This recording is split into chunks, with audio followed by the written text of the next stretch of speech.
দর্শক, আমি জান্নাতুন নাইম আপনাদের সবাইকে স্বাগত জানাচ্ছি মুক্তমঞ্চে। আমাদের এই অনুষ্ঠানের পৃষ্ঠপোষক ইস্পাহানী মির্জাপুর চা, এবং আজকে আমার সাথে স্টুডিওতে অতিথি হিসেবে রয়েছেন প্রধানমন্ত্রীর স্বাস্থ্য বিষয়ক বিশেষ সহকারী ডক্টর জিয়াউদ্দিন হায়দার। ডক্টর জিয়াউদ্দিন হায়দার, আপনাকে স্বাগত এবং অসংখ্য ধন্যবাদ যে এখন তো দেশে আমি বলবো যে স্বাস্থ্য খাতে একটা ক্রাইসিস যাচ্ছে, এইরকম একটা মুহূর্তে আমাদেরকে সময় দিচ্ছেন, সময় বের করেছেন, আমাদের কৃতজ্ঞতা জানবেন। কেমন আছেন আপনি? ভালো আছে, আপনি সহ চ্যানেল টুকে অবশ্যই আমার তরফ থেকে অনেক ধন্যবাদ। শুরুতে একটু আন্ডারস্ট্যান্ডিংয়ের জন্য একটা প্রশ্ন করতে যাচ্ছিলাম যে স্বাস্থ্য খাতে তো মন্ত্রী আছেন, প্রতিমন্ত্রী আছেন, স্বাস্থ্য মন্ত্রণালয় আছেন যেখানে সচিবরা কাজ করছেন, সেই জায়গায় আপনাকে প্রধানমন্ত্রীর স্বাস্থ্য বিষয়ক বিশেষ সহকারীর দায়িত্ব দেওয়া হয়েছে প্রতিমন্ত্রী পদমর্যাদায়। তা আপনার সাথে অন্যান্যদের কাজের কোনো কনফ্লিক্ট হবার সুযোগ আছে নাকি, বা আপনার আসলে কাজের ক্ষেত্রটা কি বা দায়িত্বটা কি? খুবই ভালো প্রশ্ন। আমার মনে হয় নিয়ে আমার নিজেরও হয়তো আরও চিন্তা করতে হবে। আচ্ছা, এটা নিয়ে অতটা ভাবিনি, তবে আজকে পর্যন্ত আমি যতটুকু ভেবেছি সেটা হলো আমার কাজ হলো মাননীয় প্রধানমন্ত্রী প্রতিনিধিত্ব করা স্বাস্থ্য সেক্টরে। আচ্ছা, আমি ওনার বিশেষ সহকারী। অবশ্যই আপনারা জানেন যে নির্বাচনের পূর্বে প্রায় 1 বছরের বেশি সময় ধরে আমরা বাংলাদেশের স্বাস্থ্য খাতকে কীভাবে পরিবর্তন করব, আমাদের যে আনমেট নিডগুলো আছে স্বাস্থ্য খাতের, সেই আনমেট নিডগুলোকে আমরা কিভাবে অ্যাড্রেস করব, আমরা এগুলো নিয়ে অনেক চিন্তাভাবনা করেছি। আমরা দেশের ভিতরে, দেশের বাইরের যারা এক্সপার্ট আছেন, যারা হেলথ সিস্টেম সম্পর্কে বোঝেন, তাদেরকে নিয়ে আমরা টিম গঠন করেছি, এবং বর্তমান মাননীয় প্রধানমন্ত্রীর তত্ত্বাবধানে আমরা বাংলাদেশের স্বাস্থ্যের উপরে রিফর্ম ওরিয়েন্টেড অনেকগুলো পরিকল্পনা আমরা তৈরি করেছি। তো নির্বাচনী প্রচারণার সময় আমরা স্বাস্থ্য নিয়ে যে কথা, বিএনপি হিসেবে যে কথাগুলো বলতাম, এই কথাগুলো শুধু বলার জন্যই আমরা বলতাম না। এই কথাগুলো বলার পেছনে আমাদের অনেক এক্সপার্টদের অনেক কর্মঘণ্টা আছে। দিনের পর দিন, মাসের পর মাস আমরা একসাথে বসেছি। আমরা বর্তমান আমাদের হেলথ সিস্টেমের যত দুর্বলতাগুলো, সেগুলোকে আমরা অ্যানালিসিস করেছি, করে এগুলোকে আমরা এখান থেকে উত্তরণ করতে হলে আমরা কি করতে হবে অন এ প্রায়োরিটি বেসিস, যদি বিএনপি রাষ্ট্র পরিচালনার দায়িত্ব পায়, সেই কাজগুলোকে আমরা মোটামুটি একটা পর্যায়ে নিয়ে এসেছি, চক আউট করে নিয়ে এসেছি।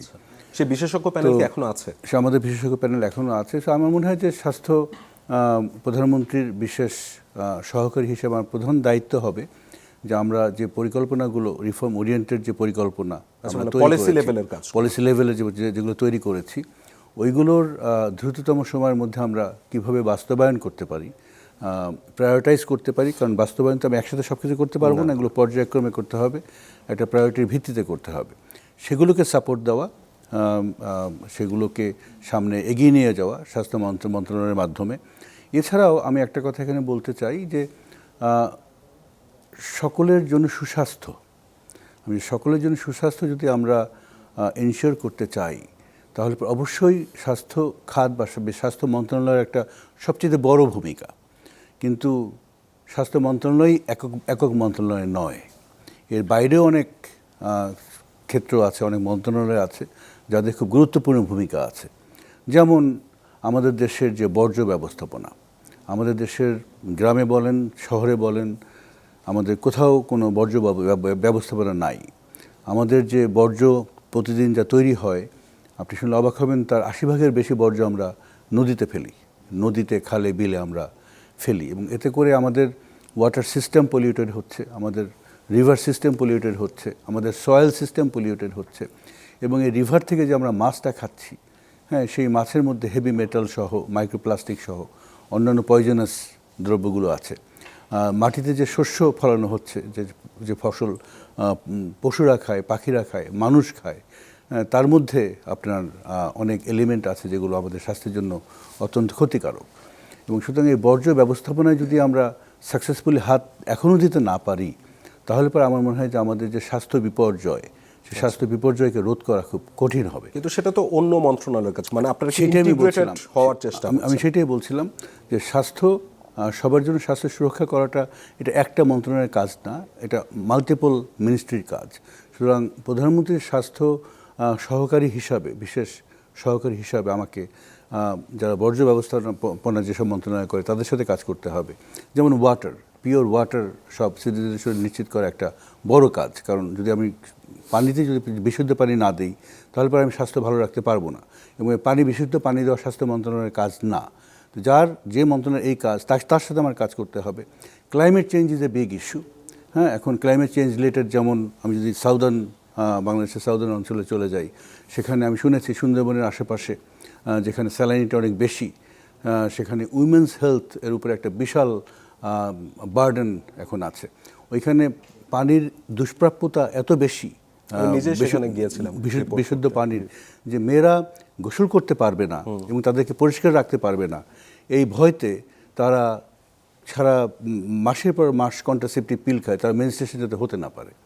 তো এটাতে তাদের স্বাস্থ্যের উপরে কত বড় একটা বার্ডেন এনে দিচ্ছে এবং কত বড় বিপর্যয় ঘটাচ্ছে, এইটা হয়তো সঠিকভাবে যদি আমরা গবেষণা করি তার মাধ্যমে বেরিয়ে আসবে। So climate change and health আমি এটা জাস্ট একটা উদাহরণ দিলাম, এটা একটা বড় ইস্যু যেটা স্বাস্থ্য মন্ত্রণালয়ের ভিতরে না। ডক্টর জিয়াউদ্দিন, আমার যেই জায়গাটায় খটকা লাগছে, মানে বাংলাদেশের হিস্ট্রি যেটা বলে এক মন্ত্রণালয় আরেক মন্ত্রণালয়ে যখন ইন্টারফেয়ার করতে যায় বা ইন্টিগ্রেটেডভাবে কাজ করতে যায়, তখন তাদের মধ্যে ব্যুরোক্রেটিক প্রবলেমগুলি তৈরি হয়। সেটা আপনারা কাটাবেন কিভাবে? সে ধরনের কি কোনো চিন্তা ভাবনা? না, এটা অবশ্যই হয়।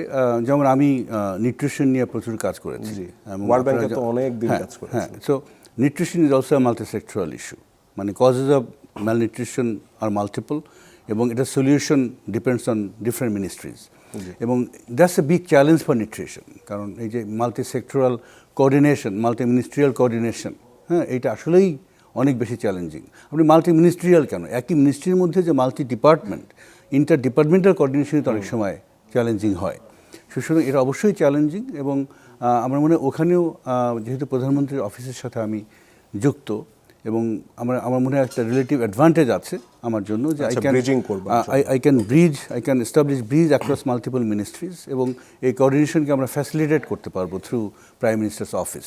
আমার মনে হয় যে সুস্বাস্থ্যের বাংলাদেশ গঠন করার জন্য এই মাল্টি মিনিস্ট্রিয়াল ব্রিজিংটা একটা ইম্পর্ট্যান্ট কাজ ভবিষ্যতের জন্য হবে। আমি গেল 24শে মার্চ ঝালকাঠিতে একটি অনুষ্ঠানে দেখছিলাম যে আপনি বলছেন যে আমাদের লক্ষ্য খুব পরিষ্কার, স্বাস্থ্যসেবাকে প্রত্যেক মানুষের দোরগোড়ায় পৌঁছে দেওয়া, একজন মানুষ যেন সামান্য চিকিৎসার জন্য দূরে যেতে বাধ্য না হয় সেটি আমরা নিশ্চিত করতে চাই। এবং বিএনপির একটি প্ল্যান, যেটা আপনি বলছেন সুস্বাস্থ্যের বাংলাদেশ, সেখানে আপনারা এ ধরনের অনেক কিছু ভিশন রেখেছেন, স্বল্পমেয়াদী, মধ্যমেয়াদী এবং দীর্ঘমেয়াদী। তো আপনারা যখন এই স্বাস্থ্য খাত নিয়ে কাজ করতে গেলেন, টপ প্রায়োরিটি আপনাদের এখন কোন দিকে থাকছে, বা প্রবলেমটা কি আইডেন্টিফাই করতে পারেন? একটা প্রায়োরিটি তো আপনি বলেই দিলেন, যে সবার জন্য আপনার প্রাথমিক স্বাস্থ্যসেবা মানুষের দোরগোড়ায়। কথা তো শুনতে খুব ভালো লাগে, আমরা সবসময় দেখেছি মানুষজন বলে, কিন্তু কখনো ইমপ্লিমেন্টেশন দেখিনি। না, এই যে আপনি বললেন যে মানুষ সবসময় বলে, আসলে বলে না।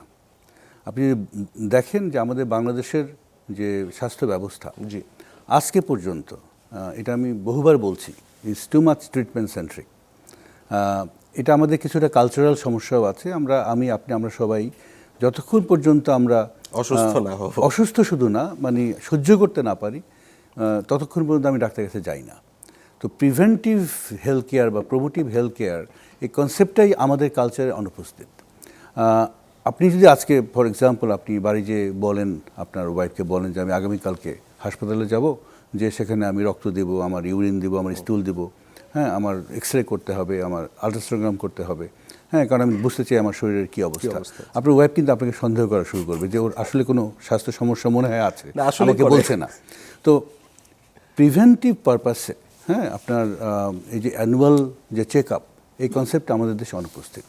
তো আমরা যেটা বলছি যে বাংলাদেশের গ্রামীণ অঞ্চলে প্রত্যেকটা ইউনিয়নে আমরা একটি করে প্রাইমারি হেলথ কেয়ার ইউনিট তৈরি করতে চাই। এই প্রাইমারি এবং শহরের যে আমাদের অঞ্চলগুলো আছে, মিউনিসিপ্যালিটি কর্পোরেশন বা পৌরসভা, আমরা প্রত্যেকটা ওয়ার্ডে একটি করে প্রাইমারি হেলথ কেয়ার ইউনিট তৈরি করতে চাই। ইউনিটের দুটো ভাগে ভাগ থাকবে। নিচের ভাগে থাকবে আপনার একটা ইউনিটে 3টি করে হেলথ হাব, যেটা হবে আপনার epicentre for promotion and prevention. সেখানে একটা হাবের সাথে 3 থেকে 4 জন স্বাস্থ্যকর্মী যুক্ত থাকবে, এবং একটা ইউনিয়নে তাহলে আমার 9 থেকে 12 জন স্বাস্থ্যকর্মী থাকবে। এরা পুরো ইউনিয়নের যে হাউসহোল্ডগুলো আছে, ফ্যামিলিগুলো আছে, এদেরকে ভাগ করে নেবে নিজেদের মধ্যে, নিয়ে এরা ওয়ান স্টপ শপ হিসেবে কাজ করবে। একজন স্বাস্থ্যকর্মী আমরা চাই প্রত্যেকটা ঘরে মাসে একবার যাবে, যে তাদের যে বেসিক যে স্বাস্থ্য সমস্যাগুলো এগুলো নিয়ে তাদের সাথে কথা বলবে, তাদেরকে তাদের ব্লাড প্রেশার দেখবে, তাদের ব্লাড সুগার দেখবে, হ্যাঁ, তাদের প্রয়োজনে সার্ভিক্যাল যে ক্যান্সার এটি স্ক্রিন করবে, মেন্টাল হেলথ স্ক্রিন করবে, মেয়েরা যারা এলিজেবল মেয়ে সে প্রেগনেন্ট কিনা, হ্যাঁ, এটা চেক করবে যাতে খুব দ্রুত তাকে ইন্টারনাল কেয়ার আওতায় আনা যায়। যেসব বাচ্চাদের বা মায়েদের টিকা দেওয়া দরকার তাদেরকে টিকা দেবে, ফ্যামিলি প্ল্যানিং প্রোডাক্ট যেখানে দেওয়া দরকার সেখানে ফ্যামিলি প্ল্যানিং প্রোডাক্ট দেবে, কাউন্সিলিং করবে। ছোটো যে বাচ্চাগুলো আছে 5 বছরের নিচে, হ্যাঁ, তাদের নিউট্রিশন মনিটর করবে, তাদের ওয়েট দেখবে, হাইট দেখবে, যে ট্রেন্ডটা বুঝতে পারে যে বাচ্চা ঠিকমতো বাড়ছে কিনা, যদি না বাড়ে কোনো সমস্যা থাকে তখন বাবা মাকে পরামর্শ দিবে। এবং এই যে প্রাইমারি হেলথ কেয়ার প্রিভেন্টিভ যে পার্টটা, এটার সাথে আমরা ট্রিটমেন্টকে সংযুক্ত করতে চাই থ্রু রেফারেল। ওই জন্য আমরা ইলেকট্রনিক হেলথ কার্ডের কথা বলছি। প্রত্যেকটা পরিবারের সদস্যদের ইলেকট্রনিক হেলথ কার্ড থাকবে। স্বাস্থ্যকর্মী যদি মনে করে যে কোনো একজন সদস্যের স্বাস্থ্যের অবস্থা এমন যে এটা তার প্রিভেনশন বা প্রমোশন আওতায় পড়ে না, তাকে চিকিৎসা দিতে হবে, তখন তাকে ইলেকট্রনিকভাবে হেলথ কার্ডের মাধ্যমে রেফার করে তার যে নিকটস্থ প্রাইমারি হেলথ কেয়ার সেন্টার সেখানে পাঠাবে। এবং প্রাইমারি হেলথ কেয়ার সেন্টার যদি চিকিৎসা দিতে পারে দিবে, দিতে না পারে তাকে উপযুক্ত হসপিটালে, যেখানে সেটা উপজেলা হেলথ কমপ্লেক্সে হতে পারে, সেটা জেলা হসপিটালে হতে পারে, মেডিকেল কলেজ হসপিটাল হতে পারে, সেখানে পাঠিয়ে দেবে। এইটার মাধ্যমে আমরা যেটা করতে চাই সেটা হলো, প্রথমত যেটা করতে চাই আমরা এই রোগ যাতে বাড়তে না পারে প্রাথমিক স্টেজেই আমরা আইডেন্টিফাই করে আপনার খুব সহজে তার রোগ যে প্রগ্রেশন এটাকে আমরা থামাতে চাই, 1 নাম্বার। 2 নম্বর আমরা যেটা করতে চাই, আমরা রেফারেল সিস্টেমকে এফেক্টিভ করার মাধ্যমে আজকে যে বিভিন্ন হসপিটালে ক্রাউডিং হচ্ছে, আজকে আমি খবরের কাগজে পড়ছিলাম ঢাকা মেডিকেল কলেজ হসপিটাল সম্পর্কে লিখেছে, সৌদি হাসপাতাল সম্পর্কে লিখেছে, মিডফোর্ড সম্পর্কে লিখেছে, সৌদি পুরান ঢাকাতে মিডফোর্ড হসপিটাল, এখানে ওভার ক্রাউডিং, 300 to 400% আপনার অকুপেন্সি রেট, হ্যাঁ, স্বাভাবিকের চেয়ে 3-4 গুণ বেশি রোগী ওখানে প্রত্যেক দিন আসছে, ওখানে ইনডোরে প্রত্যেক দিন তারা থাকছে। এভাবে তো চিকিৎসা দেওয়া, ভালো কোয়ালিটি চিকিৎসা দেওয়া সম্ভব না। কিন্তু আমরা যদি এই প্রিভেনশনটাকে যে শক্তিশালী করতে পারি বাংলাদেশে, বা ডিসেন্ট্রালাইজ করার যে, এবং যদি আমরা রেফারেল সিস্টেমটাকে সিস্টেমাইজ করতে পারি, এটা একটা সিস্টেমের মধ্যে নিয়ে আসতে পারি, তাহলে পর আমরা মনে করি যে আপনার বিভিন্ন হসপিটালে চাপ কমবে, ওভারক্রাউডিং কমবে, এবং তাতে করে সাধারণ মানুষের যেমন খরচ কমবে, কারণ এখন out of pocket expenditure is like 73 to 74%, which is highest, one of the highest in the world.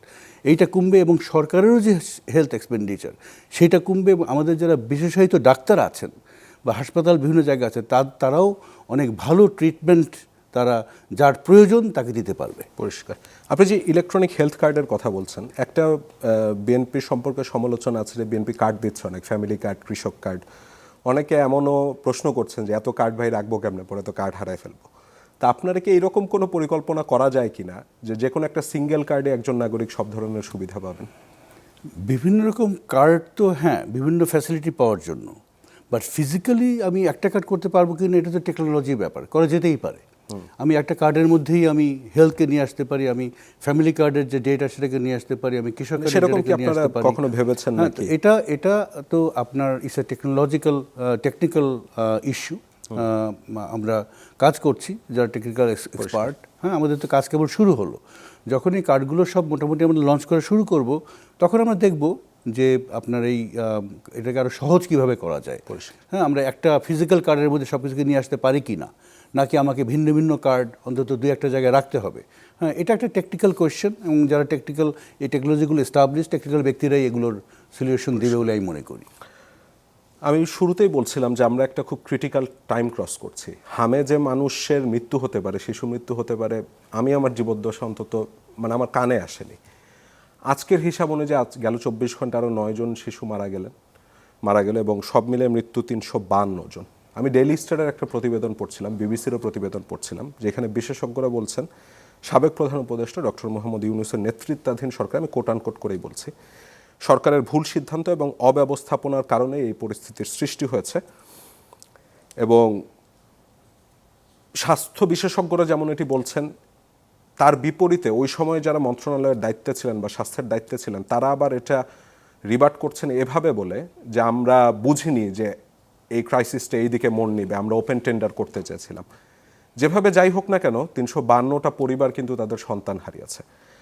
আপনি কি এই যে অবহেলাজনিত যে শিশু মৃত্যু, একে আপনি ক্যাপিটাল পানিশেবল অফেন্স বা সর্বোচ্চ শাস্তিযোগ্য অপরাধ বলে বিবেচনা করেন কিনা?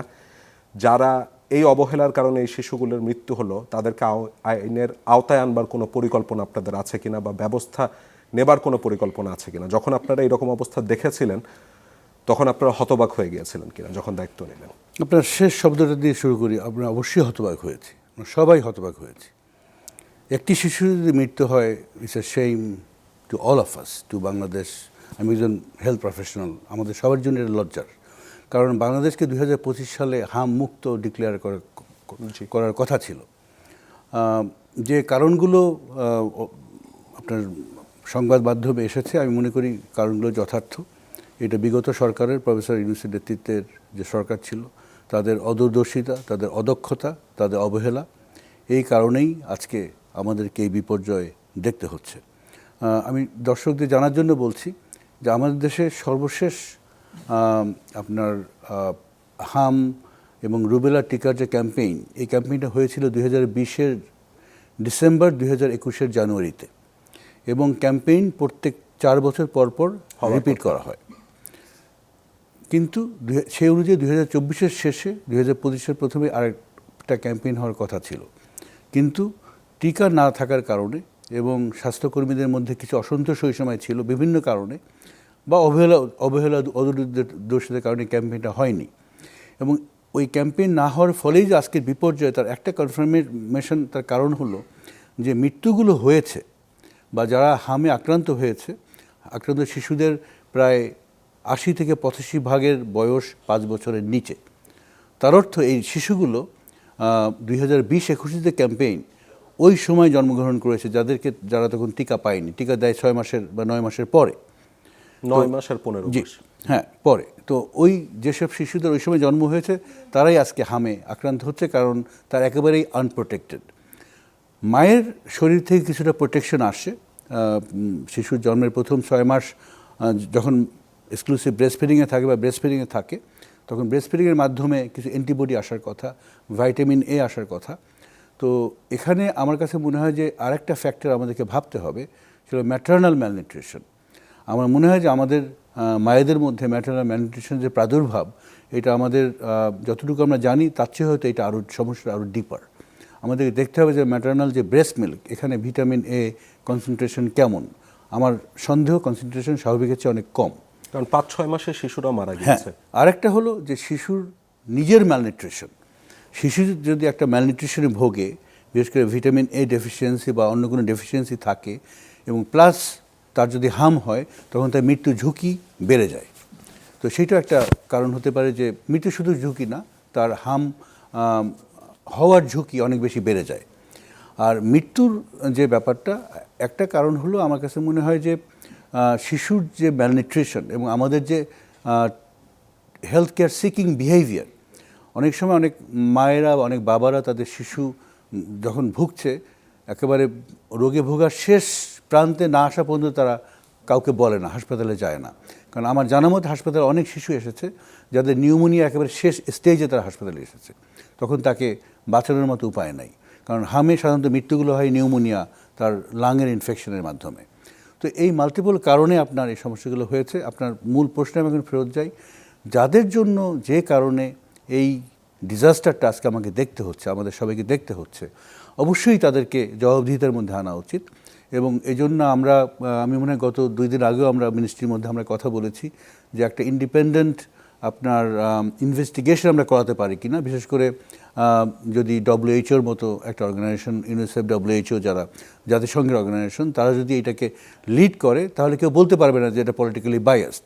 হ্যাঁ, they should lead an investigation, দেখা যে হোয়াট রিয়েলি ওয়েন্ট রং।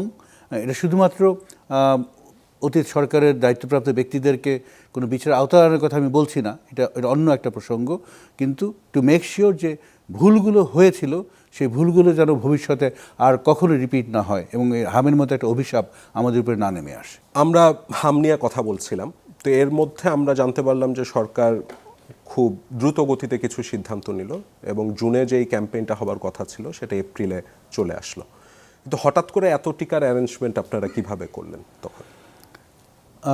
আমি প্রথমেই বলবো যে একজন জনস্বাস্থ্য বিশেষজ্ঞ হিসাবে আমি পৃথিবীর অনেক দেশেই কাজ করার সৌভাগ্য আমার হয়েছে, কিন্তু একটা সমস্যা হওয়ার পরে এত অল্প সময়ের মধ্যে আপনার টিকা, লজিস্টিক্স, হিউম্যান রিসোর্স সব একসাথে করে এরকম ন্যাশনাল একটা ক্যাম্পেইন পরিচালনা করা, এটা আমি মনে করি যে আমাদের বাংলাদেশের পাবলিক হেলথের ইতিহাসে দিস ইজ মাইলস্টোন। হ্যাঁ, এটা আমার মনে হয় যে একটা মাইল ফলক হয়ে থাকবে। সর্বপ্রথম আপনার এপ্রিলের প্রথম সপ্তাহে আমার মনে হয় 1-2 তারিখের দিকে আমরা উই রিচড আউট টু আপনার এখানে WHO, ইউনিসেফ, গাভি, তাদের সাথে আমরা কথা বলা শুরু করলাম এবং আমরা মিনিস্ট্রি অফ হেলথে একটা এমার্জেন্সি মিটিং আমরা করলাম। এই মিটিংটা ছিল মনে হয় এপ্রিল মাসের 2 তারিখ বা 3 তারিখে, আমি এক্স্যাক্ট একটা ভুলে গেছি। ওখানে আমাদের উদ্দেশ্য ছিল যে কিভাবে আমরা একটা ন্যাশনাল এমার্জেন্সি ক্যাম্পেইন শুরু করতে পারি। তখন কথা প্রসঙ্গে জানতে পারলাম যে বাংলাদেশে গাভি, যে গ্লোবাল ভ্যাকসিন অ্যালায়েন্স, তাদের 21.9 মিলিয়ন ডোজ ভ্যাকসিন গাভির মালিকানায় বাংলাদেশেই আছে। হ্যাঁ, এটা হামের জন্য যে ভ্যাকসিনটা তারা রেখে দিয়েছে এই বছর জুন জুলাইয়ের ক্যাম্পেইন করার জন্য। আচ্ছা, তো তখন আমরা জাস্ট অন দ্য স্পট সিদ্ধান্ত আমরা বললাম, আমরা অনুরোধ করলাম যে এই ভ্যাকসিনটা আমরা এখন ধার নিতে পারি কিনা। আমরা ধার নিব এবং ভ্যাকসিন আমরা কিনে আপনাদের ভ্যাকসিন আমরা আবার আপনাদেরকে ফেরত দিয়ে দেবো। আচ্ছা, তো আমরা এই 21.9 মিলিয়ন ভ্যাকসিন আমরা ধার নিলাম এবং আমরা ডিক্লেয়ার করলাম যে এপ্রিলের 5 তারিখ থেকে বাংলাদেশের 30টা উপজেলা, 18টা জেলা যেখানে সবচেয়ে বেশি হামের প্রাদুর্ভাব দেখা দিয়েছে আমাদের MIS ডেটা অনুযায়ী, সেখানে আমরা এমার্জেন্সি ক্যাম্পেইন আমরা শুরু করলাম। আমি এক জায়গাতে ক্যাম্পেইন ওপেন করলাম, আমাদের মাননীয় মন্ত্রী এক জায়গাতে করলেন, মাননীয় প্রতিমন্ত্রী এক জায়গাতে করলেন, মাননীয় সচিব এক জায়গাতে করলেন। আমরা সারা বাংলাদেশের এই 30টি উপজেলাতে আমরা এমার্জেন্সি ক্যাম্পেইন কাজ আমরা শুরু করে দিলাম। কাজ করতে করতে যখন দেখলাম যে ভালোই আগাচ্ছে, আমরা সিদ্ধান্ত নিলাম, দেখলাম যে যেহেতু ক্রাউডিংয়ের জন্য ঢাকা সহ যে মেট্রোপলিটন সিটিগুলোতে হামের প্রাদুর্ভাব অনেক বেশি, হ্যাঁ, সেখানে তখন আমরা ঢাকা, নর্থ সাউথ, চিটাগং এবং বরিশালে এই 4টা মহানগরে আমরা এমার্জেন্সি ক্যাম্পেইন শুরু করলাম। এটা করলাম মনে হয় এপ্রিল মাসের 12 তারিখে এবং এটা করার পরে আমাদের আরেকটু সাহস বাড়লো, যেহেতু আমাদের ভ্যাকসিনের সাপ্লাই আছে। আমরা চিন্তা করলাম যে না, এপ্রিলের 20 তারিখ থেকে সারা বাংলাদেশে আমরা এই ক্যাম্পেইনটা শুরু করব এবং এই ক্যাম্পেইনের টার্গেট গ্রুপ হবে 6 মাস থেকে 5 বছর বয়স পর্যন্ত শিশু। আচ্ছা, তো আপনি শুনে খুব খুশি হবেন, দর্শকরা অনেক খুশি হবে যে এইটা আরেকটা পাবলিক হেলথের, আমি বলবো যে ইতিহাসে আরেকটা মাইল ফলক, যে আপনার মাত্র 4 সপ্তাহের ক্যাম্পেইনে আজকে পর্যন্ত আমাদের কাভারেজ 98%। আমাদের বাংলাদেশের 6 মাস থেকে 5 বছর বয়সের শিশুদের 98%কে হাম রুবেলার টিকা আমরা দিতে পেরেছি। এই জন্য আমি মিডিয়াকে ধন্যবাদ জানাই। উপজেলা প্রত্যন্ত অঞ্চলের মিডিয়ার অনেক ইম্পর্টেন্ট রোল প্লে করেছে মানুষকে মোবিলাইজ করার জন্য। বিএনপির যারা নেতাকর্মী আছে, স্থানীয় সংসদ সদস্য সহ এবং অন্য দলেরও যারা আছে, তারা সবাই খুব অ্যাক্টিভলি পার্টিসিপেট করেছে।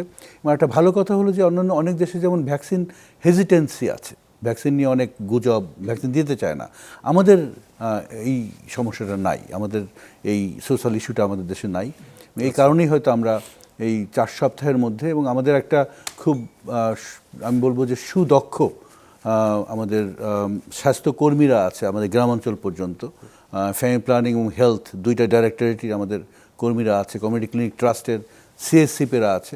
এরা সম্মিলিত প্রচেষ্টায় আমরা আসলে এই মাত্র 4 সপ্তাহে আমরা 98% কাভারেজ অর্জন করতে পেরেছি for 6 month to 5 year old children.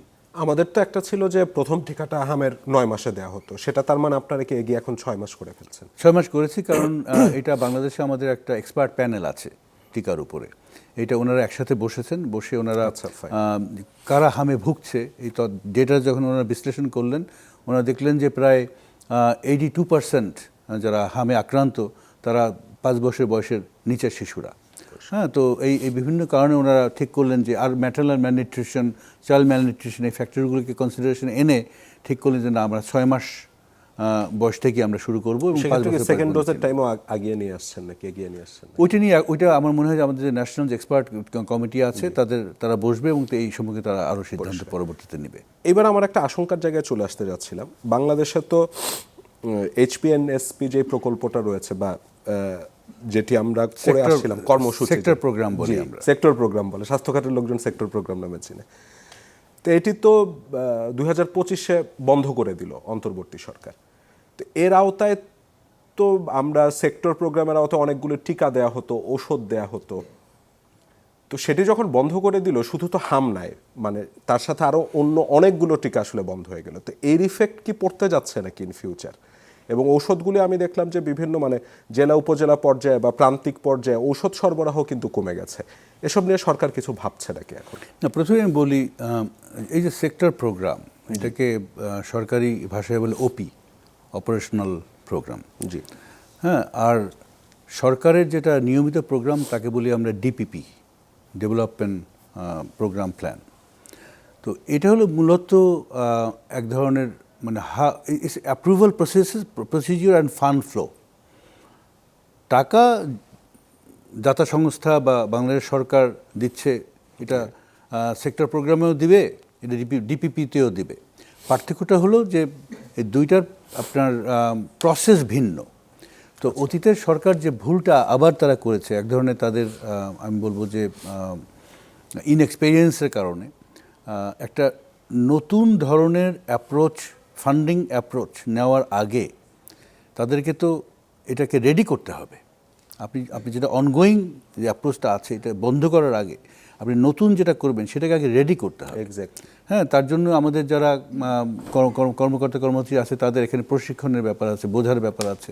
ডিপিপির আপনার অ্যাপ্রুভাল প্রসেস একটু ভিন্ন। হ্যাঁ, এই প্রপোজালটার ফরম্যাট ভিন্ন, টেমপ্লেট ভিন্ন। তো এই নতুন ফরম্যাট, নতুন টেমপ্লেট বুঝে এটাকে লেখা, এটাকে প্ল্যানিং কমিশনের মাধ্যমে, হ্যাঁ, একনেকের মাধ্যমে এটাকে অ্যাপ্রুভ করে, ডিপিপি অ্যাপ্রুভ করে কাজ শুরু করা, এর জন্য সময় দরকার। এই সময়টা ওনারা না নিয়ে অ্যাব্রাপ্টলি ওনারা ওপিকে বন্ধ করে দিয়েছে, বলছেন না এখন থেকে সব কিছু ডিপিপি হবে। কিন্তু ডিপিপি হতে তো সময় লাগবে। একটা 6 মাস থেকে 1 বছর একটা গ্রেস পিরিয়ড আছে। তো এই গ্রেস পিরিয়ডটায় ফাইন্যান্সিং কীভাবে হবে, টাকা কোত্থেকে আসবে, এইটা ওনারা ভাবেন নাই। যার কারণে হেলথ সেক্টরে আপনি শুধু এই ভ্যাকসিনই না, আমি সেদিন দেখছিলাম কন্ট্রাসেপটিভ স্টক আউট বাংলাদেশের ইতিহাসে ওয়ান অফ দ্য লোয়েস্ট বটমে এসে ঠেকেছে আমাদের কন্ট্রাসেপটিভ স্টক আউট। আপনার কন্ডোমস, ট্যাবলেটস, ইনজেক্টেবলস, হ্যাঁ, এগুলো বেশিরভাগ জেলাগুলোতে এগুলো এখন আপনার অভাবে ভুগছে। আমি গতকালকে না গত পরশু একটা সেমিনারে গিয়েছিলাম এই ফ্যামিলি প্ল্যানিংয়ের উপরে। সেখানে মানিকগঞ্জের একজন deputy director, family planning directorate, উনি বলছিলেন যে তাদের মাঠকর্মীরা এখন অনেক জায়গায় মার খাচ্ছে, কারণ সেখানে তারা কন্ডোম দিতে পারতেছে না, তারা পিলস দিতে পারতেছে না, মানুষজন অত্যন্ত ক্ষিপ্ত। তো এগুলো অ্যাগেইন মানে এটা হলো আপনার একটা সরকারের ইনএক্সপেরিয়েন্স এবং অদক্ষতার জন্যই আসলে এই ফলাফলগুলো আমরা এখন ভোগ করছি। তবে ভালো কথা যেটা, সেটা হলো 1 বছর হয়ে গেছে, এখন অনেকগুলো ডিপিপি এগুলো আপনার অলরেডি সার পেয়েছে, এগুলো কাজ শুরু করেছে, প্রজেক্ট ডিরেক্টর, হ্যাঁ, অ্যাপয়েন্টমেন্ট হয়ে গেছে, তারা কাজ শুরু করে দিয়েছে। আরও কিছু ডিপিপি পাইপলাইনে আছে, অতি শীঘ্র এগুলো অ্যাপ্রুভড হয়ে যাবে। আমরাও ফাস্ট ট্র্যাক করতেছি যাতে করে আপনার ফান্ডিং কোনো ক্রাইসিস না হয়, হ্যাঁ, যাতে করে ফান্ডিং কোনো ক্রাইসিস না হয়। এবং আশা করি যে আপনার অ্যাডভার্স আউটকামগুলো আমরা দেখেছি, এটা খুব শীঘ্রই আমরা এগুলোকে রিভার্স করতে পারবো।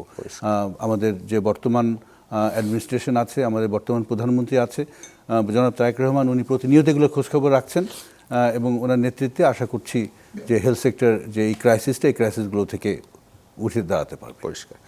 বিএনপি তো যেটা আমি বলছিলাম শুরুতে, যে সুস্বাস্থ্যের বাংলাদেশ একটা ভিশন তারা রেখেছে এবং তারা বলছে যে ন্যাশনাল হেলথ সার্ভিস, ইউকের NHS, তার একটা মডেল অনুসরণ করে সার্বজনীন স্বাস্থ্য ব্যবস্থা গড়ে তোলার একটা প্রতিশ্রুতি দিয়েছে। তো এই মডেলটা কি আপনারা রেডি করেছেন? কোনো কি মাস্টার প্ল্যান 10 বছর বা 20 বছরের জন্য তৈরি হয়েছে নাকি এটা এখনো চিন্তা ভাবনা ধারার পর্যায়ে রয়েছে? না, আমি যে বলছিলাম যে আমরা এই ইউকের যে জিপিআই মডেলের আলোকেই কিন্তু আমরা প্রাইমারি হেলথ কেয়ার ইউনিটের কনসেপ্ট, যেটা আপনি শুরুতে বলছিলেন, ইন্ট্রোডিউস আমরা করতে যাচ্ছি। এই আমাদের দেশে প্রত্যেকটা ইউনিয়নেই কিন্তু স্বাস্থ্যকেন্দ্র আছে। তো আমরা নতুন কোনো ইনফ্রাস্ট্রাকচার এখানে তৈরি করার কথা বলছি না। শহরাঞ্চলেও আমাদের প্রায় 192টা ইনফ্রাস্ট্রাকচার তৈরি করা হয়েছে এশিয়ান ডেভেলপমেন্ট ব্যাংকের ফাইন্যান্সিংয়ে। এগুলো এখন কোনটা চলছে, কোনোটা চলছে না, সিটি কর্পোরেশন বা মিউনিসিপ্যালিটি এবং এনজিওদের পার্টনারশিপে। এবং সেটাও সিদ্ধান্ত নিয়ে নেওয়া হয়েছে কিছুদিন আগে যে লোকাল গভর্নমেন্ট থেকে এগুলোকে মালিকানা ট্রান্সফার করে স্বাস্থ্য মন্ত্রণালয়ের কাছে দিয়ে দেওয়া হবে। তো আমরা আমাদের যেটা ভিশন সেটা হলো আগামী 1 বছরের মধ্যে আমরা অন্তত কিছু জেলায়, যেমন আমাদের একটা প্রজেক্ট আছে এশিয়ান ডেভেলপমেন্ট ব্যাংকের ফাইন্যান্সিং প্লাস বাংলাদেশ গভর্নমেন্টের ফাইন্যান্সিং, আমাদের একটা প্রজেক্ট আছে। সেই প্রজেক্টের মাধ্যমে আমরা 5টা জেলাতে সিরাজগঞ্জ, নরসিংদী, পাবনা, বগুড়া এবং নোয়াখালী, এই 5টা জেলাতে আমরা এই প্রাইমারি হেলথ কেয়ার পুরো মডেলটাকে আমরা টেস্ট পরিষ্কার। কিন্তু আমার যে জায়গাটা খটকা লাগছে মানে আমি শেষ করি। জি, আমরা এই পাশে আমরা খুব দ্রুত সময়ের মধ্যে আমরা এটাকে টেস্ট করতে চাই। আমরা প্রাইমারি কেয়ার হেলথ কেয়ার ইউনিটগুলো তৈরি করতে চাই এবং এগুলোকে আমরা শক্তিশালী করতে চাই ডিজিটাল সলিউশনের মাধ্যমে।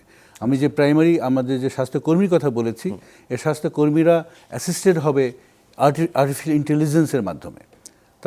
তাকে তার কাজের দক্ষতাকে বাড়িয়ে দেওয়া হবে। হেলথ কার্ডের সাথে যুক্ত হবে ইন্টিগ্রেটেড পেশেন্ট ম্যানেজমেন্ট সিস্টেম এবং এটা যুক্ত হবে ইন্টিগ্রেটেড আপনার রেফারেল সিস্টেম। সো এই পুরো প্যাকেজটাকে আমরা 5টা জেলায় আমরা পাইলট করব এবং আমরা মনে করি যে প্রথম বছর আমরা পাইলটের রেজাল্টের ভিত্তিতে এটা দ্রুত আমরা আমাদের রিমেইনিং ডিস্ট্রিক্টগুলোতে আমরা স্কেল আপ করব।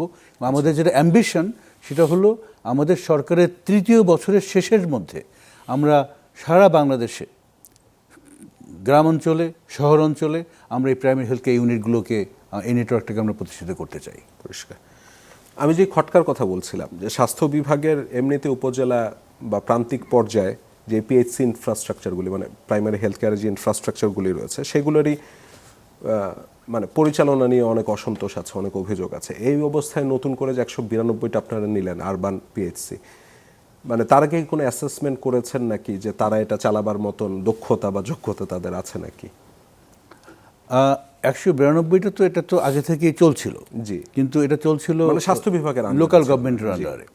তো এটা স্বাস্থ্য বিভাগের কাছে নিয়ে আসা হয়েছে এবং আমরা মনে করি যে স্বাস্থ্য বিভাগের যেহেতু এই কাজটা করার দায়িত্বই স্বাস্থ্য বিভাগের, হ্যাঁ, তারা এই কাজটা খুব ভালোভাবেই করতে পারবে। কারণ ডাক্তার, নার্স, মিডওয়াইফ বা অন্যান্য যারা স্বাস্থ্যকর্মী দরকার এই ধরনের একটা ফ্যাসিলিটি চালানোর জন্য, এই দক্ষতা স্বাস্থ্য বিভাগে আছে।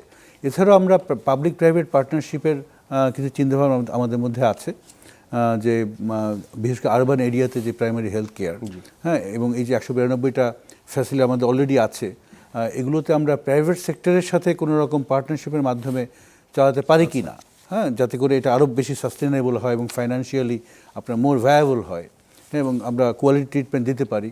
এই সম্ভবত আমরা যাচাই করব অন্তত কয়েকটা সেন্টারে, হ্যাঁ, এবং যে আমরা যে মডেলটা দেখব যে ভালো ডেলিভারি করতে পারতেছে, আমরা সেই মডেলটাকেই আমরা স্কেল আপ করবো আপনার rest of the urban areas. Private sector মানে আপনি তো পিপিপির কথা বলছেন, তো এই পিপিপিতে যখন প্রাইভেট সেক্টর অ্যাড হয় তখন তাদের মানি মেকিং এর চিন্তা চলে আসে না? না, ওখানে আমরা স্ট্র্যাটেজিক পারচেজিংয়ের ব্যাপার থাকবে, সরকার তাদের কাছ থেকে সার্ভিসটা কিনে নেবে, জনগণ কোনো টাকা দিবে না ওখানে। আচ্ছা, এটা সরকার মানে ওয়েলফেয়ার ইকোনমিগুলির মতো সরকার, কারণ আমরা বলেই দিয়েছি যে আমরা একটা ওয়েলফেয়ার স্টেটের কথা ভাবছি, আমরা একটা ওয়েলফেয়ার স্টেট চাই এবং বিশেষ করে প্রাথমিক স্বাস্থ্যসেবা বাংলাদেশের শতভাগ জনগণের জন্য আমরা কোয়ালিটি স্বাস্থ্যসেবা আমরা ফ্রি অফ কস্টে দিতে চাই।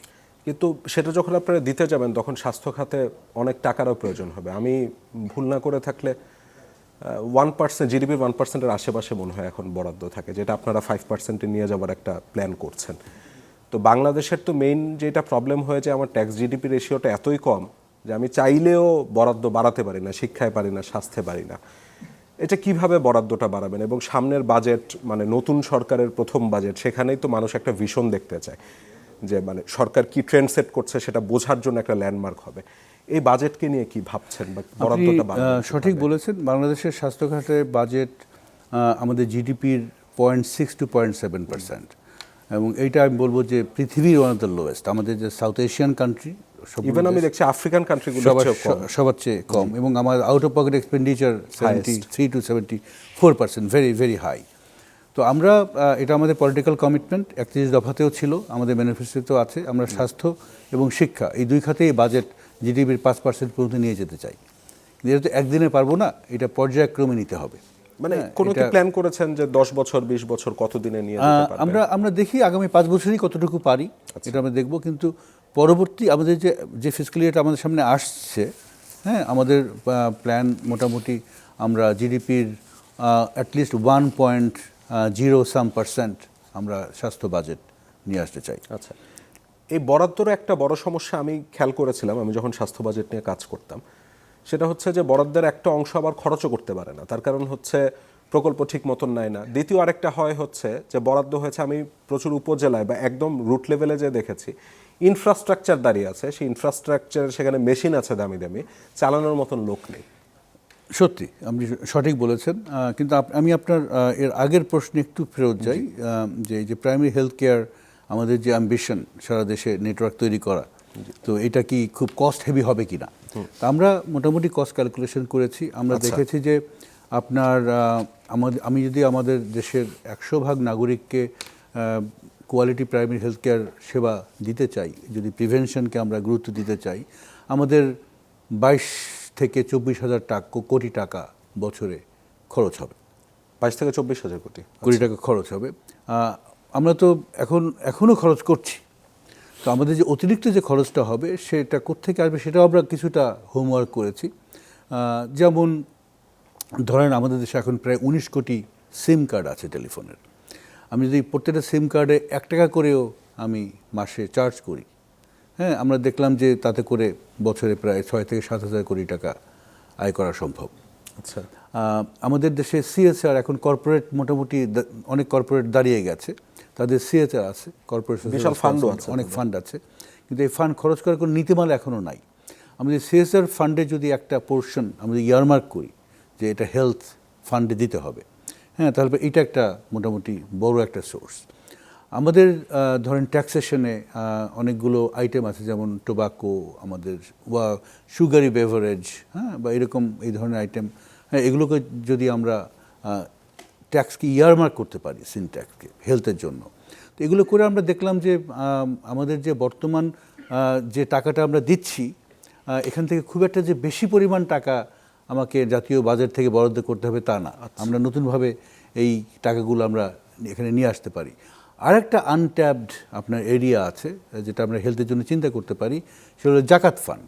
আমাদের কিন্তু কোনো সিস্টেম্যাটিকভাবে জাকাত ফান্ডকে মোবিলাইজ করার কোনো মেকানিজম নাই, কিন্তু অনেক ধনাঢ্য ব্যক্তি আছে যারা জাকাত দেন নিয়মিত। ওনারা যদি বুঝতে পারেন, ওনারা যদি জানতে পারেন যে ওনাদের টাকাটা সাধারণ মানুষের, গ্রামের মানুষের স্বাস্থ্যের জন্য খরচ হবে, আমার মনে হয় যে অনেকেই এগিয়ে আসবেন এই ফান্ডে টাকা দেওয়ার জন্য। সুতরাং আমরা আসলে এই ডোনারদের টাকার উপরে ভিত্তি করে আমাদের পরিকল্পনাগুলো অতটা করছি না। আমরা আমাদের ইন্টারনাল যে রিসোর্স যেগুলো আছে এগুলোকে মোবিলাইজ করেই আমরা কীভাবে সবার জন্য প্রাথমিক স্বাস্থ্যসেবা নিশ্চিত করতে পারি সেইগুলো নিয়ে আমরা বেশি ভাবছি। সরকারকে টাকা দিতে আমার মনে হয় মানুষের চিন্তা ভাবনায় কোনো সমস্যা থাকে না। যেই জায়গাটাতে মানে আমি যদি আমাকে দিয়েই ধরি, আমি যখন গভর্নমেন্টকে কর দিই আমার তখন চিন্তা হয় যে এর আমি আউটকাম কী পাবো। এবং স্বাস্থ্য খাত ঐতিহাসিকভাবে আমি যেটা দেখেছি, আগের মন্ত্রীরা যখন ছিলেন মানে দুর্নীতিতে নিমজ্জিত একটা জায়গা। তো এই অবস্থায় সাধারণ মানুষের কাছ থেকে মানে তারা যে টাকা দিবেন সে আউটকামটা ভালো কিছু একটা হবে, সরকারকে দিলে সেখানে দুর্নীতি হবে না, কোনো প্রকার স্বজনপ্রীতি হবে না, এই বিষয়গুলো নিশ্চিত করবেন কিভাবে? মানুষকে ভরসাটা দিবেন কিভাবে যে ভাই তোমারও 1 টাকা হয়তো 10টা লোকের জীবন বাঁচাবে? এটা খুবই একটা গুরুত্বপূর্ণ জায়গা। সাধারণ মানুষ যে আস্থা শুধুমাত্র টাকা দেওয়ার জন্যই না, আমি আরেকটা ডাইমেনশন আপনাকে এখানে আমি একটু বলতে চাই, সেটা হলো সাধারণ মানুষের মধ্যে কিন্তু স্বাস্থ্য ব্যবস্থার একটা দূরত্বের তৈরি হয়েছে। সাধারণ মানুষ কিন্তু বিশ্বাস করে না যে একটা হাসপাতালে গেলে পরে যদি আমি 100 টাকা খরচ করি তাহলে আমি 100 টাকার ভ্যালুর আমি হেলথ বেনিফিট রিটার্ন পাবো। হ্যাঁ, সবাই সন্দিহান, এবং এই সন্দেহের বশেই কিন্তু আমাদের দেশ থেকে অনেক মানুষ তাদের সামর্থ্য না থাকা সত্ত্বেও দেশের বাইরে চলে যায় স্বাস্থ্যসেবা নেওয়ার জন্য, এবং এই স্বাস্থ্যসেবা নিতে গিয়ে তারা দেখা যায় যে বাংলাদেশ গড়ে বছরে 7 থেকে 9 বিলিয়ন ডলার আপনার লস করে। আমরা হার্ড আর্ন ফরেন কারেন্সি আমরা বিদেশে দিয়ে আসি শুধু এই অবিশ্বাস, দূরত্ব, হ্যাঁ, এই কারণে। তো আমার মনে হয় যে এই অবিশ্বাস দূর করার প্রধান হাতিয়ারই হবে আপনার কোয়ালিটি হেলথ কেয়ার এনশিওর করা। মুখে বললেই সাধারণ জনগণ বিশ্বাস করবে না, তাদেরকে কোয়ালিটি হেলথ কেয়ার দিতে হবে। এবং আমাদের ওই জন্য আমরা শুরু করতে চাই প্রাইমারি হেলথ কেয়ার দিয়ে।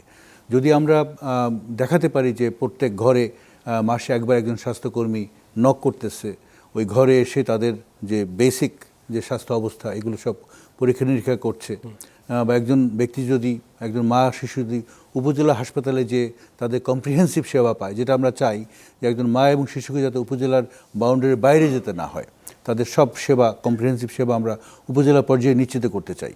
তো আমরা যে কথাগুলো বলছি এগুলো যদি আমরা কর্মে রূপান্তর করতে পারি, যদি মানুষকে দেখাতে পারি যে আমরা আসলেই স্বাস্থ্য ব্যবস্থা এখন গণকল্যাণমুখী, জনগণের স্বাস্থ্য নিয়ে ভাবছে এবং সঠিক সেবা ডেলিভার করছে, তখন মানুষ বিদেশে যেমন যাবে না, তেমনি যারা ধনাঢ্য ব্যক্তি আছে তারাও এগিয়ে আসবে আমাদের স্বাস্থ্যকে আরও সাহায্য করার জন্য। এই ক্ষেত্রে তো মানে আমার মনে হয় মন্ত্রী এমপিরা একটু সহযোগিতা করতে পারেন, কারণ তারা অসুস্থ হলে তারাই সবার আগে বাইরে চলে যান।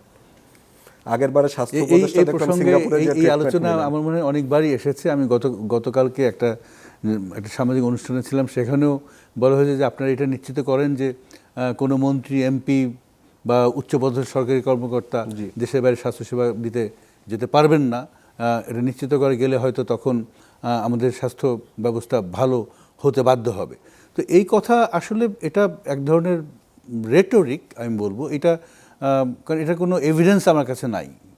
কারণ এখানে স্বাস্থ্যসেবা যদি ভালো করতে চাই অনেক কিছুরই পরিবর্তন করতে হবে। আমার যেমন প্রিভেনশন, আমি যেটা বললাম যে আমাদের ট্রিটমেন্ট ব্যবস্থা হলো, স্বাস্থ্য ব্যবস্থা ট্রিটমেন্ট সেন্ট্রিক, ওখান থেকে আমাকে প্যারাডিম শিফট করে আমাকে প্রিভেন্টিভ সেন্ট্রিক প্রথমে করতে হবে।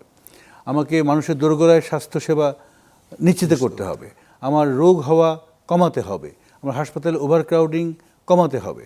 তারপরে আমার ব্যবস্থাপনা আমাদের অনেক ইনএফিসিয়েন্সি আছে আমাদের স্বাস্থ্য ব্যবস্থায়, আমাদের কোঅর্ডিনেশনের সমস্যা আছে, আমাদের এই যে বাইফার্কেশন আপনার হেলথ এবং ফ্যামিলি প্ল্যানিং, এইটা মাঠ পর্যায়ে পর্যন্ত এটা আপনার ওভারঅল আউটকামকে আপনার হ্যাম্পার করে, এখানে একটা আমাদের সমস্যা আছে। তো এই সমস্যাগুলোকে আমাদেরকে একটা হলিস্টিকভাবে চিন্তা করতে হবে। আমরা যদি খুব সরলীকরণ করে ফেলি যে উচ্চপদস্থ সরকারি কর্মকর্তা বা মন্ত্রী এমপিরা দেশের বাইরে সেবা নিতে না গেলেই এখানকার স্বাস্থ্য ভালো হয়ে যাবে অটোমেটিক্যালি, আমার মনে হয় সেটা সঠিক মন্তব্য হবে না। এটা তো নিশ্চয়ই একটা অ্যাপ্রোচ, মানে তিনি যখন দেশের মধ্যে সেবা নিতে যাবেন ওনার প্রেসারে দেখা যাবে তার উপজেলার স্বাস্থ্য কমপ্লেক্সটা ঠিক হয়ে গেছে, এটা হতে পারে না? মাননীয় প্রধানমন্ত্রীকে আমি যখন স্কুলে পড়তাম আমার মনে আছে যে বাংলাদেশের বিভিন্ন মহকুমাতে গভর্নমেন্ট স্কুল ছিল, এখনও আছে, সেগুলোর মান খুব ভালো ছিল, কারণ তখন সব সরকারি কর্মচারীর ছেলেমেয়েরা ওই মহকুমাতেই থাকতো, বা থানায় যাদের পোস্টিং তারা থানাতেই থাকতো, বা এমপি সাহেবরাও ওনার ঢাকায় থাকার চেয়ে উনি কনস্টিটিউয়েন্সি থাকতেই পছন্দ করতেন, তাদের ছেলেমেয়েরাও ওই লোকাল এলাকাতেই থাকতো, যার জন্য ওই সময় শিক্ষা প্রতিষ্ঠানগুলোর মান ওই সময় হয়তো ভালো ছিল। সেটা এখন নাই, কারণ এখন সবাই ঢাকায় থাকতে চায়। চাকরিজীবীদের ছেলেমেয়েরাও পরিবারও ঢাকায় থাকতে চায়, রাজনীতিবিদদের ছেলেমেয়ে পরিবারেও ঢাকায় থাকতে চায়। এটা একটা বড় কারণ যে ভালো শিক্ষা প্রতিষ্ঠান সব কিছু ঢাকাতে কনসেন্ট্রেটেড হয়ে আছে। তো এইটা চিকেন অ্যান্ড এগ এক ধরনের সিচুয়েশন, কোনটা করলে কোনটা হবে, কোনটার এফেক্ট, এটা আমাদেরকে আরেকটু ডিপারভাবে চিন্তা করতে হবে এবং তারপরে আমাদের সিদ্ধান্ত নিতে হবে। একটা সময় দেশের কমিউনিটি ক্লিনিকগুলি খুব ভালো কাজ করতো, এখন কি অবস্থা আছে আমি আসলে জানি না। কমিউনিটি ক্লিনিক আমাদের দেশে আছে মনে হয় 14,000 কিছুটা বেশি। এইটা বিভিন্ন স্থানে বিভিন্ন এটা কনসেন্ট্রেটেড হয়ে আছে, এমন না যে একেবারে ইভেনলি ডিস্ট্রিবিউটেড। তো আমাদের যে নতুন প্রাইমারি হেলথ কেয়ারের যে চিন্তা, আমরা এই কমিউনিটি ক্লিনিকগুলোকে আমরা আমাদের চিন্তার মধ্যে এনেছি। আচ্ছা, আমি যে আপনাকে বলেছিলাম একটু যে প্রাইমারি হেলথ কেয়ার ইউনিটের প্রথম স্টেজে যেটা আপনার প্রাইমারি হেলথ কেয়ার সেন্টার, যেটা এটি হলো বর্তমানে যেটা ইউনিয়ন স্বাস্থ্য কেন্দ্র, ওইটা হবে প্রাইমারি হেলথ কেয়ার সেন্টার। বর্তমানে কোনো সেন্টার ফ্যামিলি প্ল্যানিংয়ের আওতায়, কোনো সেন্টার হেলথের আওতায়, এগুলো সবই একটা হেলথ সার্ভিসের আওতায় চলে আসবে। আর তার নিচে এখন আছে আপনার এক একটা ওয়ার্ড এক একটা করে কমিউনিটি ক্লিনিক, আমরা বলছি স্বাস্থ্য হাব। এই স্বাস্থ্য হাবগুলো প্রিভেনশন এবং প্রমোশনের এপিসেন্টার হবে। তো এখন যে 14,000 কমিউনিটি ক্লিনিক 14,000 আছে, আমাদের এগুলোকে বাড়াতে হবে, কারণ আমাদের সারা বাংলাদেশে যদি আমরা primary health care network expand করতে চাই, তাহলে পরে আমাকে প্রায় আমার মনে হয় যে অলমোস্ট লাইক অ্যারাউন্ড 40,000 বা তার বেশি আমার স্বাস্থ্য হাব লাগবে। হ্যাঁ, তার মানে এই সংখ্যাগুলো আমাকে বাড়াতে হবে, যেটা আমরা পর্যায়ক্রমে বাড়াবো। আস্তে আস্তে আমরা বিশ্বাস করি যদি আমরা এটা করতে পারি, তাহলে পরে আমরা বাংলাদেশের স্বাস্থ্য যে আপনার হেলথ সিকিং বিহেভিয়ার, এই বিহেভিয়ার আমরা একটা বড় ধরনের পরিবর্তন নিয়ে আসতে পারবো। পরিষ্কার। মানুষের একটা অভিযোগ আছে যে বড় বড় হসপিটালগুলোতে গেলে ভাই গলা কাটে, তো সেখানে মানে আমাদের কাছে অনেকে অভিযোগ করেন। আমরা দেখলাম বিএনপি গভর্নমেন্ট ক্ষমতা নেওয়ার পরে কিছু জায়গায় আমি অভিযানের খবর পেয়েছিলাম। তো এই যে জবাবদিহিতার আওতায় নিয়ে আসা, মানে তারা ডেফিনেটলি প্রফিট করবেন, হেলথ কেয়ার থেকেই প্রফিট করবেন, কিন্তু জবাবদিহিতার একটা আওতায় আনা সেই ব্যাপারে কি আপনারা কোনো চিন্তা ভাবনা দেখেন, করেছেন নাকি? জবাবদিহিতার আওতা আনতে হলে পরে তো আপনার লিগ্যাল ফ্রেমওয়ার্কটা প্রথমে লাগবে। আচ্ছা, সেটাই নেই। আপনি যদি দেখেন যে আমাদের দেশে মেডিকেল নেগলিজেন্স অথবা আপনার একটা হসপিটালে বা একটা স্বাস্থ্যকেন্দ্রে প্রোভাইডার এবং যারা স্বাস্থ্যসেবা প্রোভাইড করে, ডাক্তার, নার্স, অন্যান্য কর্মচারী, এদের নিরাপত্তা, এগুলোর ব্যাপারে কিন্তু আমাদের দেশে কোনো আইনি কাঠামো নেই। আপনি যে গলাকাটা দামের কথা বললেন, আমাদের দেশে প্রাইভেট হসপিটালগুলো রেগুলেটেড হচ্ছে 1982-তে একটা অর্ডিন্যান্স হয়েছিল প্রাইভেট সেক্টর হেলথ কেয়ারকে রেগুলেট করার জন্য। তো 1982-তে কিন্তু আমাদের দেশে প্রাইভেট সেক্টর এমন কোনো তেমন ছিল না। আমার মনে আছে মগবাজার রাসমণি পলিক্লিনিক ছিল এবং ঢাকাতে আরও দু একটা এরকম ছোটো ছোটো ক্লিনিক ছিল, সেগুলোকে রেগুলেট করার জন্য একটা অর্ডিন্যান্স দেওয়া হয়েছিল। সেইটা ভিত্তিতেই আজকে পর্যন্ত প্রাইভেট হাসপাতালগুলোকে রেগুলেট করা হচ্ছে, যার ফলে রেগুলেট হচ্ছে না। তো আমরা এগুলো নিয়ে ভেবেছি, আমরা এই আইনি কাঠামোকে মজবুত করার জন্য আমরা মেডিকেল নেগলিজেন্স, তারপরে এই যে সিকিউরিটি অফ আপনার হেলথ কেয়ার প্রোভাইডার এবং অলসো রোগীদের নিরাপত্তা বিধান, তারপরে এই যে সি সেকশন, এটা নিয়ে একটা অনেক কথা হচ্ছে বাংলাদেশে। হ্যাঁ, যখন তখন যাকে তাকে যেখানে সেখানে সি সেকশন হচ্ছে, এইটাকে কীভাবে রেগুলেট করা যায়। তারপরে এমার্জেন্সি হেলথ কেয়ার, WHO বা অন্য আপনার রেগুলেটরি যারা জাতিসংঘের প্রতিষ্ঠান আছে, তারা বলে যে প্রত্যেকটা নাগরিক তার ধর্ম, বর্ণ, পলিটিক্যাল অ্যাফিলিয়েশন নির্বিশেষে তার এমার্জেন্সি হেলথ কেয়ার পাওয়ার তার অধিকার আছে। কিন্তু আমাদের দেশে এমার্জেন্সি হেলথ কেয়ারের উপরে কোনো রকম আইনি কাঠামো নাই। এই যে প্রি হসপিটাল আপনার এমার্জেন্সি মেডিকেল সার্ভিস, এই পুরো সার্ভিসটা আমাদের দেশে অনুপস্থিত। আমাদের দেশে চিকিৎসা শুরু হয় শুধুমাত্র হাসপাতালে নেওয়ার পরে, কিন্তু এই যে road accident, stroke, heart failure, হ্যাঁ, এই ধরনের যে সমস্যাগুলো আছে, যেগুলো দ্রুত বাড়ছে আমাদের মতো দেশে। আমাদের দেশে এখন 71% death is due to non communicable disease. এই ডিজিজ প্রিভেনশনের জন্য আমাদের প্রয়োজন pre hospital medical service, emergency medical সার্ভিসকে ইনস্টল করা এবং স্ট্রঙ্গার করা, কিন্তু এর উপরে আমাদের কোনো কাজ এখন পর্যন্ত হয়নি। তো আমাদের সামনে অনেক কাজ, আমাদের অনেক গ্যাপ। আমি মনে করি যে আমাদের হেলথ সিস্টেম ওইভাবে সিস্টেম্যাটিক অ্যাপ্রোচ নিয়ে আসলে কোনো সরকার কখনোই চিন্তা করেনি, কখনোই কাজ করেনি। কিন্তু আমরা এখন ভাবছি না, আমরা প্রায় 1 বছর আগে থেকে, 1.5 বছর আগে থেকে আমরা ভাবনা শুরু করেছি এবং আমরা মনে করি যে আগামী 5 বছরে আমরা একটা আপনার দৃশ্যমান একটা পরিবর্তন আমাদের দেশের হেলথ সিস্টেম, মানে সেই পরিবর্তনকে আমরা চোখে দেখে বুঝতে পারবো যে হ্যাঁ, একটা পরিবর্তন। ওই জন্য আমি শব্দটি উচ্চারণ করলাম দৃশ্যমান, পরিবর্তন আমরা নিয়ে আসতে পারবো ইনশাআল্লাহ।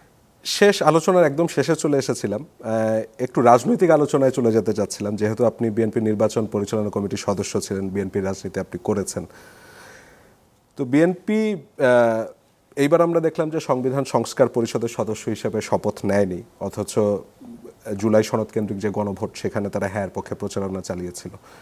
এবং আমার কাছে মনে হলো যে বিএনপির 31 দফার সাথে অনেক কিছু স্ববিরোধী আচরণ তারা সংসদে করেছে। যেমন নির্বাচন ইশতেহারের শুরুতেই তারা বলেছিল তারা 31 দফা সংস্কার ও জুলাই সনদের বাস্তবায়ন করবে, যেদিকে যাচ্ছে না। 31 দফার 13তম দফায় ছিল গুম, খুন, বিচার বহির্ভূত হত্যাকাণ্ডের অবসান ঘটাবে, যেখান থেকে সরে এসেছে মানবাধিকার। মানে বিএনপি বলছে যে আমরা নিজেদের মতন করে করব, কিন্তু যেই সংস্কারের প্রস্তাবগুলো ছিল সেগুলোতে তারা যাচ্ছে না। বিএনপি কি, এবং সালাউদ্দিন সাহেব সংসদে বলেছিলেন যে আমরা অনেক কিছুই তখন মেনে নিয়েছিলাম যেন নির্বাচনটা ঝুলে না যায়, বিএনপিকে এই ক্ষেত্রে জনগণের সাথে প্রতারণা করলো?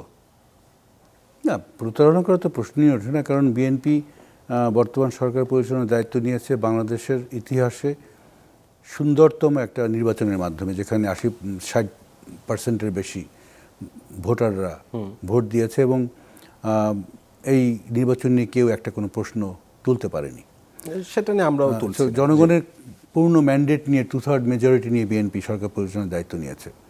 বিএনপি সবসময় বলেছে যে আমরা যে জুলাই সনদ, এটাকে আমরা সম্পূর্ণভাবে ওন করি, with some note of dissent, সেটা তো দেওয়াই আছে।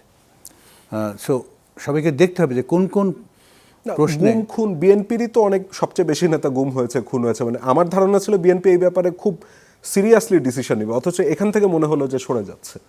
না, সরে তো যায়নি, মানে বলছে আমরা নিজেদের মতন করে করব। এগুলো তো সংসদে এখন আমাদের একটা ভাইব্রান্ট পার্লামেন্ট আছে, সেখানে যারা জুডিশিয়াল সিস্টেম নিয়ে তারা আলোচনা করছে। তারা এই যে গত সেশনে এই নিয়ে অনেক আলোচনা হয়েছে, আলোচনার সামনে চলবে এবং এই জনগণের প্রতিনিধিরা যেটা সিদ্ধান্ত নেবে সেটাই তো ফাইনাল সিদ্ধান্ত। সুতরাং আমি মনে করি না যে আপনার বিএনপি জুলাই সনদ থেকে মোটেও তাদের ডিপার্চার হয়েছে, এক্সেপ্ট ফর দ্য পয়েন্টস যেখানে বিএনপি নোট অফ ডিসেন্ট ছিল। আমি একটু তাহলে অন্যভাবে জিজ্ঞাসা করি, আপনার কি জনাব তারেক রহমানের সাথে এই বিষয় নিয়ে কথা হয়েছে? এই যে মানুষ চাচ্ছে না আর গুম খুন হোক, মানুষ চাচ্ছে না বিচার বিভাগের উপর সরকারি কর্তৃত্ব প্রতিষ্ঠিত হোক, মানুষ চাচ্ছে ন্যায় বিচার, এবং এইগুলা নিশ্চিত করা বিএনপির উপর সেই প্রত্যাশাটা মানুষ রেখেছে, কারণ বিএনপি তাদের 31 দফায় রেখেছে। এখন বিএনপি বলছে আমরা নিজেদের মতন করে বাস্তবায়ন করব। এই নিজেদের মতন করে বাস্তবায়নের কাঠামোটা কবে নাগাদ দেখা যাবে? এই বিষয়গুলো নিয়ে কি কথা হয়েছে? মানে মাননীয় প্রধানমন্ত্রী কি চাচ্ছেন এগুলো হোক? আমার সাথে ব্যক্তিগতভাবে কোনো কথা হয়নি, কিন্তু উনি তো ওনার বিভিন্ন বক্তৃতায় এবং সংসদে উনি বলেছেন যে বিএনপি তো সবচাইতে বেশি গুম খুন হয়রানি সেই জন্যই আমি অবাক হয়েছিলাম বিষয় শিকার। সুতরাং বিএনপির চেয়ে এই ব্যথা বিএনপির চেয়ে বেশি আর কেউ বোঝে না। হ্যাঁ, বিএনপি বোঝে যে এইটার গত, তার মানে কি আমাদের এখন আশা করে থাকতে হবে যে বিএনপি করবে বিষয়গুলো? না, অবশ্যই বিএনপি অবশ্যই এমন একটা ব্যবস্থা আমাদের দেশকে উপহার দেবে যাতে ভবিষ্যতে আমাদেরকে আবার ওই অন্ধকার যে জগৎ, ওই জগতে ফেরত যেতে না হয়, আমাদের ভাইকে আমরা না হারাই, আমরা খুন না হই, আমরা অযথা জেলের মধ্যে না পড়ছি, আমরা অযথা রাজপথে ভীতকরভাবে আমরা লাঠিপিটার শিকার না হই। শুধু কারণ বিএনপি এই আপনার অনিয়মের সাফারার, সো সেখান থেকে ঘুরে দাঁড়ানো এবং জাতিকে একটা সুন্দর পথে নিয়ে যাওয়া, সবাইকে নিয়ে সামনে এগিয়ে যাওয়া, যে সবার জন্য বাংলাদেশ, এই যে আমাদের স্লোগান, এই ভিত্তিতে সবাইকে নিয়ে একটা নতুন বাংলাদেশ গড়া, এটাই তো বিএনপির লক্ষ্য। ডক্টর জিয়াউদ্দিন হায়দার, সেই প্রত্যাশা আমিও রাখছি, আমার ধারণা দর্শকরাও রাখছেন, এবং এমন প্রত্যাশা রেখে অনুমতি দিলে আজকে অনুষ্ঠানটা এখানে শেষ করতে যাচ্ছি। আপনাকে অনেক ধন্যবাদ। আপনাকে অনেক ধন্যবাদ। দর্শক, এরই সাথে শেষ করছি আজকের মুক্তমঞ্চ। যারা তখন আমাদের সাথে ছিলেন তাদের সবাইকে অসংখ্য ধন্যবাদ। শুভরাত্রি।